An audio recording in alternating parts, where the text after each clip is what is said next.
جو جب defence minister تھا اور فورن منسٹر تھا دبئی سے تنخواہ لے رہا تھا. یہ کبھی سنا ہے کہ دبئی کی کمپنی سے ایک ملک کا فورن منسٹر اور ڈیفنس منسٹر تنخواہ لے؟ اور اس کے بعد وہ بچ بھی جاتا ہے, اس کو کچھ ہوتا بھی نہیں ہے.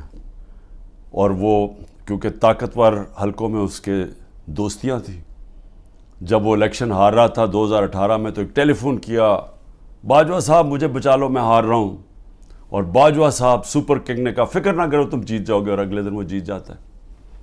تو وہ جس طرح ہمیشہ عورتوں کے خلاف زبان استعمال کرتا ہے, اس نے پھر سے کی. ڈاکٹر زرکا نے, سینیٹر ڈاکٹر زرکا نے جواب دیا, ان کی 2 کلینکس وہ بند کر دی. یعنی اس سطح پہ کون کرتا ہے؟ ہماری ڈاکٹر سیما ایم پی اے کراچی کی, ان کے گھر پہنچ کے ان کی کلینک اس کو بند کر دیا.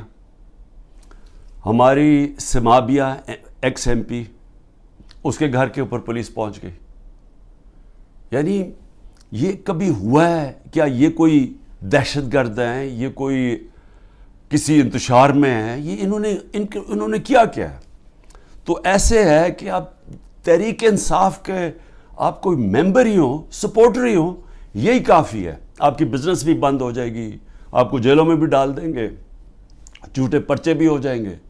یعنی صرف اب کوئی ضرورت نہیں ہے آپ کو کہ آپ نے کوئی جرم کرنا ہے. اس ملک میں اب جرم ہو گیا ہے تحریک انصاف کا ممبر ہونا, سپورٹر ہونا.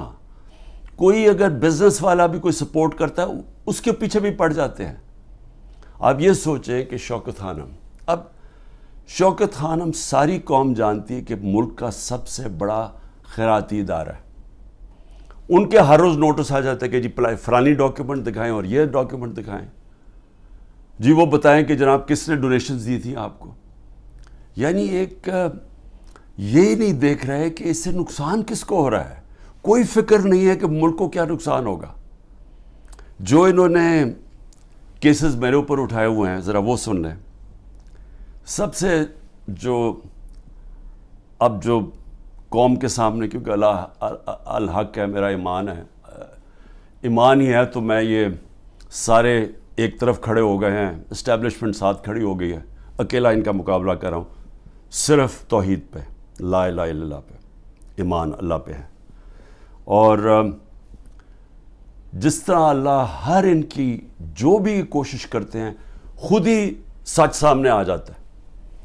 جو انہوں نے میرے اوپر القادر کا کیس کیا, اب القادر کا کیس کیا تھا کہ عمران خان نے جو القادر یونیورسٹی بنائی ہے, جدھر مکمل طور پہ مستحق گھروں سے وہ بچے جو کہ جن کے ماں باپ اعلیٰ تعلیم نہیں افورڈ کر سکتے, وہ سب پڑھ رہے ہیں مفت. اور میں بتا چل رہا ہوں سیرت نبی کو ہم نے بنایا کہ فیوچر لیڈرز بنے, تربیت ہو ان کو, اور ساتھ ساتھ اس کے ٹیکنالوجی بھی. یہ ہے اس کا جو ویژن ہے یونیورسٹی کا. اس کو سامنے لا کے ایک بہت بڑی سکینڈل ہو گئی. اور اب پتہ چلا ہے کہ انہوں نے اپریل 2020 میں تفتیش کی تھی. وہ میں پہلے کہہ چکا ہوں آپ کو, نیشنل کرائم ایجنسی انگلینڈ کو رابطہ تھا نیب کے ساتھ. یہ جو سیٹلمنٹ ہوئی تھی ملک ریاض کی فیملی کی اور این سی اے کی, یہ سارا کچھ نیب کو پتا تھا. اور نیب نے اپریل 2020 میں یہ انکوائری بند کر دی تھی. ایک دفعہ انکوائری بند ہو جائے وہ نہیں کھول سکتے آپ. اور انہوں نے جو سب سے بات جو چھپا لی, جس کے اوپر اصل بات ہونی چاہیے, کہ این سی اے نے ملک ریاض کا جو پیسہ تھا وہ فریز کیا کیوں؟ وہ منی لانڈرنگ کی وجہ سے نہیں کیا. وہ انہوں نے کہا کہ ایک ٹرانزیکشن ہوئی, اور یہ سنیں ذرا غور سے, کہ حسن نواز نے پراپرٹی بیچی ملک ریاض کے بیٹے کو, اور وہ جو پراپرٹی بیچی وہ 50 بلین پاؤنڈ کی بیچی. انہوں نے کیوں, نیشنل کرائم ایجنسی انگلینڈ نے کیوں اس کے اوپر ایکشن لیا, اور ایکشن کیا لیا؟ ان کے اکاؤنٹ فریز کر دیے. کیوں کیے؟ کیونکہ پراپرٹی کی قیمت آدھی تھی. انہوں نے دیکھا کہ اس کی قیمت آدھی تھی, یعنی وہ 25 ملین پاؤنڈ کے ارد گرد اس کی قیمت تھی, 50 ملین پاؤنڈ کیسے دے دیا اس پراپرٹی کو؟ نواز شریف تب پرائم منسٹر تھا، یہ 2000 جب ہوا، یہ 16-17 میں جب پرائم منسٹر تھا، تو پرائم منسٹر نے اس وقت اپنا زور لگا کے وہ دگنی قیمت کے اوپر پراپرٹی ملک ریاض کو بیچی. یہ پہلے تو یہ بتائیں پیسہ کدھر سے آیا؟ کدھر سے حسن نواز کے پاس اتنا پیسہ آیا؟ جب وہ ملک سے باہر بھاگے ان سے یہ سوال پوچھے گئے نا، کیونکہ بتا ہی نہیں سکتے، پیسہ چوری کا تھا. اور پھر وہ پراپرٹی دگنی قیمت پہ بیچ دیتے ہیں ملک ریاض کو. وہ کس لیے بیچی؟ اور وہ اصل کہانی وہ ہے آل قادر کی، اصل وہ اس کے اوپر بات نہیں کر رہے. کوئی پوچھ نہیں رہا نواز شریف سے کہ بتائیں جی بیٹے نے یہ پراپرٹی اور آپ کو کیوں اتنی مہنگی پراپرٹی خریدی ملک ریاض نے. اور یہ بھی ہو گیا کہ یہ سارا کچھ پتا تھا نیب کو. ان کا جو ڈپٹی وائس چیئرمین ہے اس وقت نیب کا، وہ اس کمیٹی میٹنگ میں بیٹھا ہوا تھا جب یہ کیس کلوز کیا گیا. مجھے 3 گھنٹے انہوں نے بٹھایا سوال کرتے ہوئے، میرے سے پوچھا جب ان کو سارے پتا تھا جواب، کیونکہ وہ ڈپٹی چیئرمین کو بھی پتا تھا، پروسیکیوٹر جنرل کو بھی پتا تھا. اس وقت جو ڈائریکٹر تھے نیب کے پنڈی میں، منگی صاحب، وہ بھی بیٹھے ہوئے تھے اس میٹنگ پہ. تو ان کے پاس تو منٹس پڑے ہوئے ہیں اس کے. تو پھر یہ کیوں میرے اوپر سارا کچھ کیا، اور یہ جو میرا وارنٹ نکالے اور مجھے اریسٹ کیا. اور دوسری یہ جو توشہ خانہ، یہ توشہ خانہ ایک عام کیس نہیں چل رہا، یہ ایسے ملٹری ٹرائل چل رہی ہے. یعنی کہ ایک فیئر ٹرائل کا مجھے موقع ہی نہیں دیا جا رہا. خیر وہ اس کے اوپر پھر سے میں سب جوڈے سے زیادہ بات نہیں کرتا، لیکن یہ میں کہوں گا کہ میرے سے وہ سوال پوچھے جا رہے ہیں جو آج پاکستان کی تاریخ 70 سالہ تاریخ میں کبھی کسی سے، جن کو بھی کتنے گفٹس ملی ہیں توشہ خانہ میں، 70 سال سے ملتی ہیں گفٹس، کوئی نئی تو چیز نہیں ہے. کبھی کسی سے وہ سوال نہیں پوچھا کہ جی آپ کو جو توشہ خانہ کی گفٹ ملی تھی وہ آپ نے آگے بیچی کس کو، یا آپ نے گفٹ کس کو کی. کبھی کسی سے آج تک یہ پوچھا ہے؟ کبھی کسی سے پوچھا ہے کہ توشہ خانہ جب آپ قیمت ادا کر کے وہ لے لیتے ہیں گفٹ، اس کے بعد آپ کی پراپرٹی آپ جو مرضی کریں؟ بھی آپ کون ہے پوچھنے والا ہے کہ میری پراپرٹی سے میں یہ گفٹ کروں یا میں بیچوں؟ جب تک کہ جو بھی میرا چیز ہو وہ میں ڈکلیئر کروں. تو میرا سارا ڈکلیئرڈ ہے میرے ٹیکس ریٹرنز میں. تو وہ سوال پوچھے جا رہے ہیں آج، وہ وجہ اس کی ہے ان کو مل کچھ نہیں رہا. یہ 3.5 سال میں جتنا میں پرائم منسٹر رہا ہوں، ان کو یہ 2 چیزیں ملی ہیں. اس کو کرپشن کہہ رہے ہیں، یہ جو توشہ خانہ ہے، اور دوسرا چیز القادر. یہ 2 کرپشن کے کیسز میرے پہ ملے ہیں. ان 3.5 سال میں جب نواز شریف پرائم منسٹر بنا تھا، 17 اس نے فیکٹریاں بنا چکا تھا 3.5 سالوں میں، اور سرکاری بینکوں سے قرضے لیتا تھا، فیکٹریاں بنا لیتا تھا، اور بعد میں وہ قرضے معاف کروا لیے. اور جو پیسہ دیا وہ 20 سال کے بعد واپس، جو تھوڑا سا اور مارک اپ معاف کروا کے وہ بھی تھوڑا سا پیسہ دیا. ان سے کبھی پوچھا زرداری اس ٹائم کے اندر 2 سال میں اس کو 10% ساری دنیا کہنا شروع کر دی تھی کہ ہر چیز پہ کمیشن کماتا تھا. تو یہ 2 چیزیں ملی ہیں 3.5 سال میں، اور انشاءاللہ یہ میں ثابت کروں گا جب کیس آگے بڑھے گا. لیکن موقع دینا چاہیے مجھے پوری طرح جواب دینے کا. دوسری چیز جس کے اوپر میں بات کرنا چاہتا ہوں وہ ہے کہ یہ جو سائفر کے اندر، اور سائفر کے اندر میں پھر سے واضح کر دوں کہ بڑے کلیئر قانون بنا ہوا ہے. سائفر ہوتی ہے فورن آفس کے اندر، جو سیکرٹ کوڈ وہ فورن آفس میں رہتی ہے. یہ انسٹرکشنز ہیں کیبنٹ ڈویژنز کے. اس کے اندر کوئی اور کسی کے پاس وہ جو کوڈ والا سائفر ہے وہ نہیں جا سکتا. اور جو میرے پاس آیا تھا وہ مجھے پھر سے بلایا، بڑا اچھا ہے، ایف آئی اے کے سامنے پھر پیش ہوں گا. لیکن جو میرا مجھے کہتے ہیں کہ آپ نے وہ جو سائفر کے اندر چیز لکھی ہوئی تھی وہ پبلک کر دی. وہ پبلک تب ہوئی جب میں نے نیشنل سیکیورٹی کونسل کے سامنے رکھا، جو کہ ملک کا سیکیورٹی کا سب سے بڑا ادارہ ہے. اس ادارے کے اندر پہلے رکھا. اس ادارے نے وہ سائفر کو دیکھا جو اس کے اندر لکھا ہوا تھا، وہ نہیں جو کوڈ ہے، جو اس کا مفہوم تھا.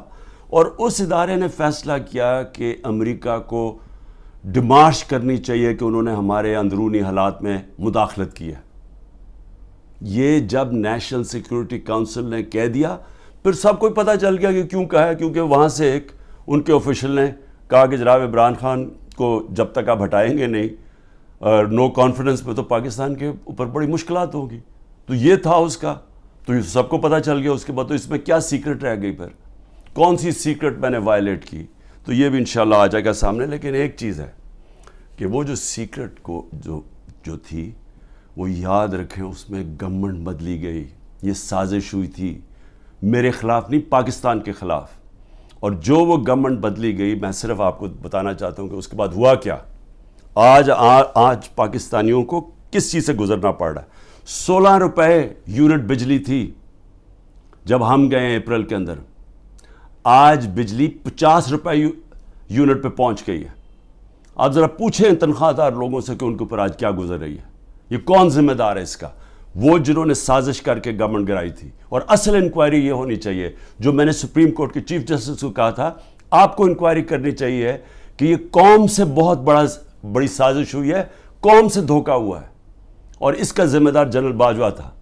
اور اس لیے کیونکہ وہ تھا، کسی نے جرت نہیں پڑی کسی کی اس کے اوپر انویسٹیگیشن کرنے کی. آٹا 55 روپے 60 روپے سے پہنچا ہے آج کے جی 150 روپے پہ. سوچیں کہ یہ عام آدمی کی خوراک ہے آٹا. اس کے بعد چاول دگنی قیمت ہوگی جو چاول تھے. چینی، ہمارے دور میں بڑا شور مچا چینی چور. ہم نے انکوائری کروائی، چینی کی قیمت 80 روپے تھی، آج چینی 160 روپے پہ پہنچ گئی ہے.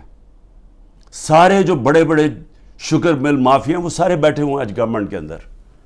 اور پھر یہ دودھ بڑا ضروری ہے کیونکہ بچوں کے لیے بہت ضروری ہے. 150 روپے لیٹر سے گیا 230 روپے لیٹر پہ.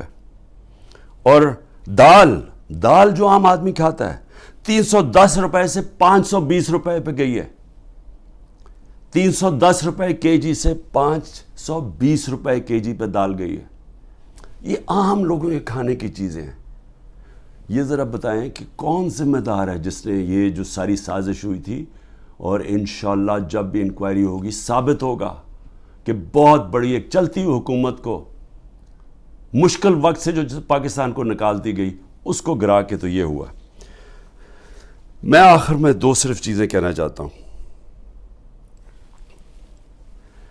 ایک تو میرا پیغام ہے، یہ جو پولیس والے، یہ جو نامعلوم افراد عام پلین کپڑوں کے اندر گھس جاتے ہیں لوگوں کے گھروں میں، سارا گھر توڑتے ہیں، چوری کر لیتے ہیں، جو تشدد کرتے ہیں لوگوں پہ، جو ظلم کرتے ہیں، ٹارچر کرتے ہیں لوگوں کو جیلوں کے اندر، جنہوں نے سوشل میڈیا کے بچوں کو صرف ٹویٹس کے اوپر اٹھا لیا اور ان کو تشدد کر کے واپس بھیجا، جو صحافیوں کے اوپر ظلم کر رہے ہیں. عمران ریاض جو ابھی تک غائب ہے، پتہ نہیں کہ کدھر وہ گیا ہوا ہے. عدالتوں بھی بے بس ہو گئی ہیں، عدالتوں کے پاس بھی وہ بھی ہاتھ کھڑے کر دیے کہ جی وہ پروڈیوس کرو. ایک صحافی صرف اس لیے، اس نے تو کوئی توڑ پھوڑ نہیں کی تھی، لیکن صرف اس لیے کہ وہ ظلم کے سامنے سچ بول رہا تھا، اس کو اٹھا لیا. 4 پاکستان کے ٹاپ صحافی ملک سے باہر گئے ہوئے ہیں، ملک چھوڑ کے چلے گئے کیونکہ وہ سچ نہیں بول سکتے تھے. اور ان کے اوپر یہی قسم کا جو عمران کو پہلے اس کے اوپر تشدد کیا، پھر جو اب اس کو غائب کیا ہوا ہے، خوف پھیلایا ہوا ہے. باقی سارا میڈیا کنٹرول میں ہے. صرف وہ تب بول سکتے ہیں اگر عمران خان کی کوئی برائی ہو، پروپیگنڈا، وہ بول سکتے ہیں. وہ کوئی سچ نہیں بول سکتا آج.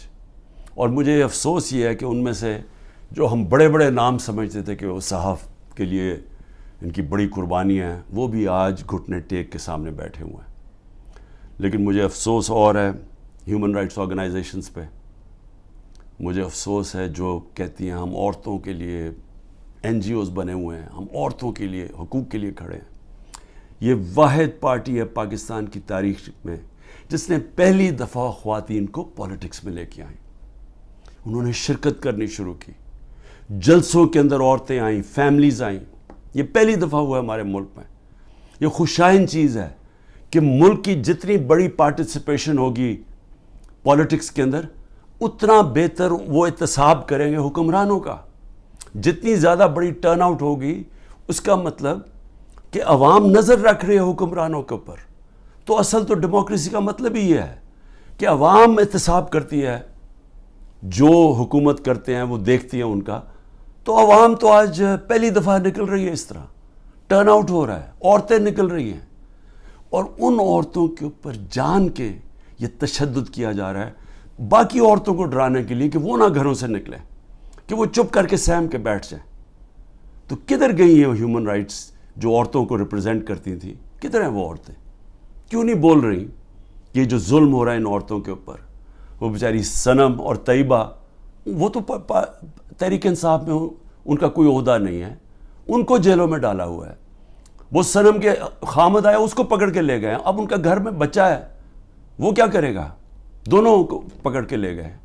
عمر چیمہ اس کی بیوی, میں پھر سے کہتا ہوں, وہ کینسر کی سفرر ہے, کینسر کی سے اس کو پکڑ کے جیل میں ڈال دیا, صرف اور صرف دہشت پھیلانے کے لیے کہ عورتیں گھروں سے نہ نکلیں.